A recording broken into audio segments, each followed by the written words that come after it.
Microphone. Right. Thank you for inviting me to this talk. I'm very happy to be here. I'm going to be talking about managing and sharing data in a very general way. Basically, this is bringing the lessons I learned over the past few years of research and now moving to kind of a new phase of my work in which I'm more oriented towards data management and so on. So perhaps in Gil's work, words, my new job could be that, what did you call it? Informatics manager, perhaps? Okay, now I'm going to be working, actually I started 3 weeks ago working with a network of ecologists, managing their data and helping them by providing them some kind of structure, software structure. So the ideas I'm going to present today focus basically on two tools, GitHub and R-pkgs. So just to see if my imaginary audience matches the real audience that we have here, I would like to ask how many of you use GitHub already in their current workflow? Yeah? Many, great. Okay, about half probably. And how many of you integrate that with R-pkgs? Probably half of that, so about a quarter of the audience. Okay, cool. So it's good that some people will probably be very familiar with this material, but also cool that some other people will find it revealing. So basically, the first question I would be asking if I were sitting there is, okay, how am I managing my data, right? And thinking about the way I did it a few years ago, my data management looked something like this. It was basically a collection of files that I could back up on Dropbox, for example, and I still do it. And my files could go, for example, have a logo, and then a logo 2, 3, and so on until I reach the final version, and then there is always another final, so final 1, for example, right? So that could be something that perhaps many of you. Am I alone here now? Okay. Okay. So what is really, or what has been really research for me? Okay, we can imagine that the research that we present to our readers of our papers is that that goes along the black line. We tell them how we get from point A to point B, and everything, how everything kind of moves linearly to that end. But in real life, you go in one direction, you try something out, it doesn't work. That's a dead end. Then you go back, you try another thing, you like that, then you integrate that with the mainstream of your project. Does your work in any way relate to that? Yes? Okay, so GitHub is a great tool for that, and actually has a feature that is called branches, that actually captures that idea. So every day, when you are going to try something new, you create a new branch, you explore, you see if that takes you somewhere that you like, and if you do reach a point that you like, then you integrate that to the mainstream and move forward. And if it didn't go anywhere productive, just leave that branch there, you can delete it, and that's all good. So the importance of having a system actually is along the lines of what Gil said before. Is great. Basically, when we try something out and then we make a mistake, the traditional way of thinking about those kind of problems is to blame people. You could blame yourself, or you could blame your past self, that did something a bit silly, and then you are today here, dealing with this file that you don't find or whatever. So there is a new version of this thinking that is captured in this interesting book, The Field Guide to Understanding Human Error. This book focuses a lot, for example, on aviation and how you develop a system in an airplane so it doesn't crash. So it is not prone to the pilot making a mistake that will make the plane crash. Right? So this new idea of thinking about systems is one in which human error is not a cause, is actually a consequence of a system that is weak. So if you do develop a strong system, a strong workflow, then you minimize the chances that you would be blaming your past self or someone else in your team. And sometimes the reason why you want to do that is because you don't have the luxury of wasting of wasting a lot of time, redoing things that, if you had actually done that properly, you wouldn't need to solve this problem, right? So you know that the amount of energy that you need to fix a mistake is usually many, many times bigger than actually, doing it right away in a good way. So what you said before, you just stop for a moment, think, before you cross the street, right? Is the light red or green, basically? And so at the end of the day, we are humans, and we have a relatively simple way of behaving. I mean, researchers in the field of human behavior worked this out many years ago. So many times, we kind of struggle in very similar ways because we are all humans, and no matter how cool our research are, we are humans anyway. So we behave in ways that are quite predictable. So if your system has, is meant to pull the door, but you don't provide a handle, then the chances are that someone is going to interact with your system in a bit of a silly way. So a much better system is here shown on the right, when it's meant to, from the side where it is meant to be pulled, there is a handle, and from the side where it's meant to be pushed, there is no handle. So you can really develop a system that controls the risks of problems arising. And GitHub is one solution. There are other tools that fall within this category of source control systems or version control systems. Basically allows you to do very cool things like, first of all, you track the history of your project. You can travel back in time, so you can undo a silly mistake. You can recover a file that you deleted unintentionally. You can experiment with changes and see if you get somewhere productive. You can back up your work in the same way you do with a Dropbox, for example, but in a more advanced way, because it's not only online, your stuff, but you can also kind of go back and go sideways and so on. And finally, you can collaborate on your projects. And this is a tricky one, because if you are a little bit like myself, before I started this project, in which there are 65 researchers around the world doing stuff and trying to figure out how to help them, I was basically working with myself. But again, even if you are a little bit like me and you worked most of the time in front of your computer, and the only reflection of that is your face, you're still working with your past self and your future self. So it's great to document what you're doing, and especially why you're doing it, because what you did is basically obvious from the result. But why you did that is a bit more cryptic. So tomorrow, when you go back to stuff, or probably 6 months from today, when you go back to what you did, you would think that you were drunk or taking some kind of very heavy drugs when you did stuff. So GitHub is great to collaborate, even if you don't have other collaborator than past yourself or future yourself. So in a shell, now this is a lot of information, and I'm not expecting you to be able to read it. But basically, this is, GitHub, for those who are not familiar with it, it's basically a website that is a copy of your folders in your computer. So you say, well, this folder, which has a particular name in GitHub, but it's just jargon. It's a folder, right? In GitHub, name could be a repository or a repo for short.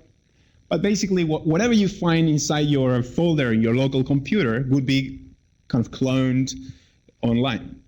So you have files or folders with files and so on.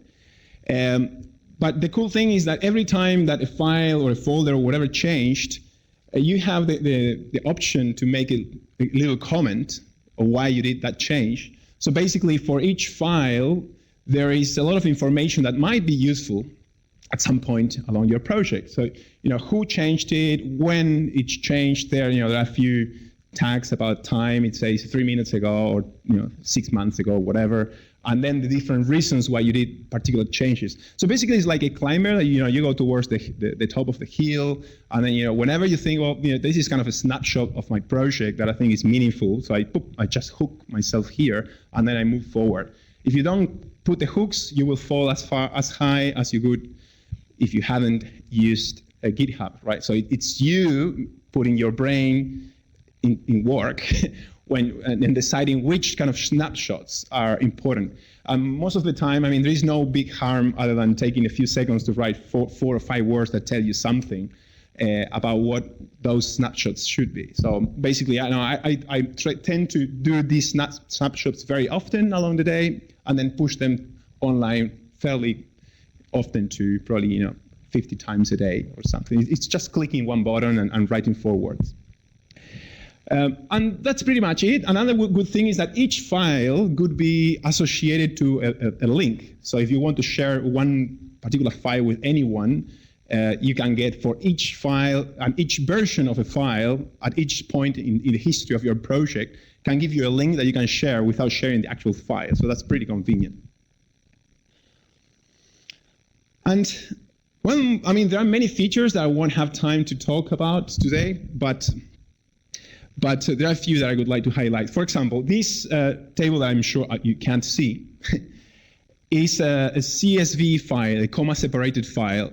This is one version, and this is another version. So this version, what I'm asking here is simply to show me the difference between this file at this point in time and that point in time.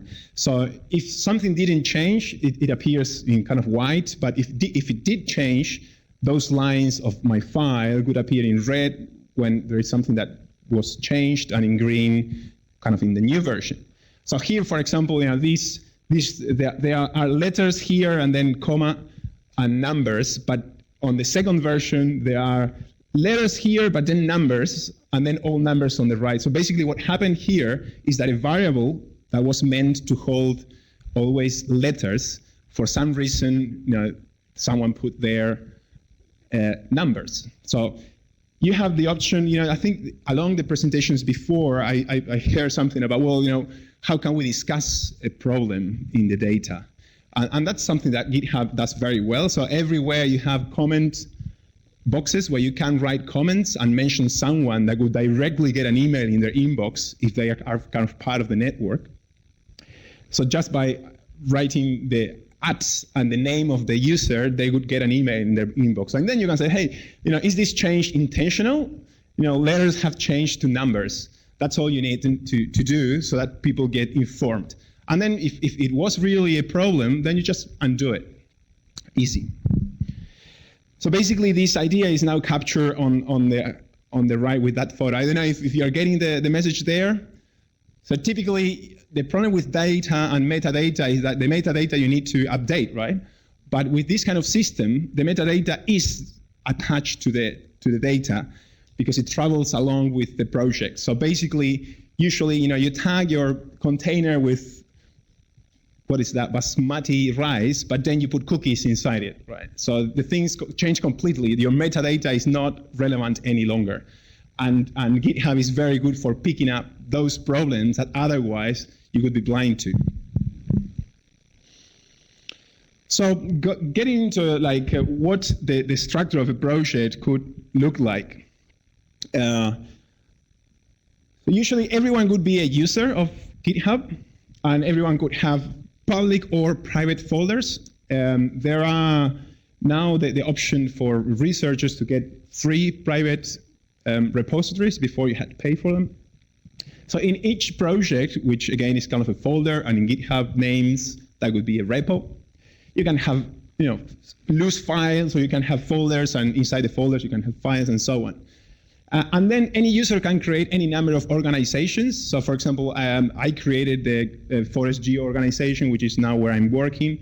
And we hope that everyone in the network would kind of join that organization. They are free to create. And essentially, it's another type of user, but then you can have as many collaborators as you want, and teams and so on.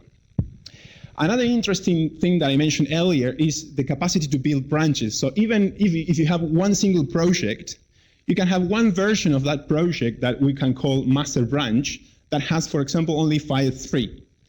And then another branch of the same project has the same file, right? But perhaps you did something different to that file. You added some new text, or you added whatever, right? So basically, you not only have the normal experience that you already have with folders in your local computer, but you add a new layer of control where you can create a parallel world. It's like living in the Matrix here. You know, you're like dreaming about reality. It's a bit complex to get your head around that at the beginning, but it's very powerful. So then the question is, well, how you integrate that, or how you use that in a network of people, and what features GitHub gives you to control privacy. That's another issue that was mentioned here before. So sometimes, you know, you're working at very early stages of your project, and there are some stuff that, you know, you cannot be shared publicly. So there is just a few people that can access that data, and you develop it, and then when it's ready, you can give access to other people. So in GitHub, you have different levels in which you can do that. You can have a number of collaborators. You can group them in teams. So you send one message to a team, and everyone gets that message. And you can, you know, give access to a whole team to a new data set, or not, or block them. The different privileges could be anything from very, very large privileges, like admin privileges. You can do anything that I can do as the owner of the organization, or none, right? In the middle, you have read, write privileges, and so on. Again, this is probably like mind-blowing for those who have not been exposed to GitHub before, but this is just to kind of spark the interest, and I will give you later some resources for you to kind of research on your own if you are interested, or welcome to come and talk to me. And even you can protect particular branches. If you are experimenting with something that is very, very particular, you can protect that branch of a project and give access to a few people. Usually I work in, you know, when the branches that I'm experimenting, the most crazy stuff, I just want to be the only one accessing it until it's developed enough to share with someone else. Okay, so because I don't have more time, I will skip the second part. So basically, in a nutshell, our packages integrate very nicely with GitHub and are one way in which you can share. Our packages are meant originally to be to hold functions and programs and so on, but at the simplest level and more relevant to this audience, you can just put data there, and I'm just going to show you one slide. They're very easy to create. There's a nice book that tells you how to do it, and basically this is what you can do in R. People here use R? Who uses R here? Yeah, almost everyone. Well, basically, once you put your data in an R package, which is very easy, you call the library of the name of your package. Your package could be, in this case, Coral, library Coral, and then you immediately get access to all data sets in that package. And then if you want to access the documentation of that package, then you go question mark and the name of the data set. In this case is weight, the name of the data set. And then on the help side of your R program, you get all the documentation, what the data is about, and the names of whatever you wrote for that document. I'm now printing the data set so you can see more or less what it looks like. But basically what is here is documented there. So that's pretty much it. Here I share some links that you're welcome to explore if you want to learn more about GitHub, or if you want to know more about our packages. Here at the end is my name, and this links to my Twitter page. This morning I tweeted the slides. So these slides that you're seeing here are online. I'm using here, I think it's Google Chrome or something. This is online. So you're welcome to go find my name in Google, then that will take you to here, and you can click there and get the slides if you want. Thank you very much.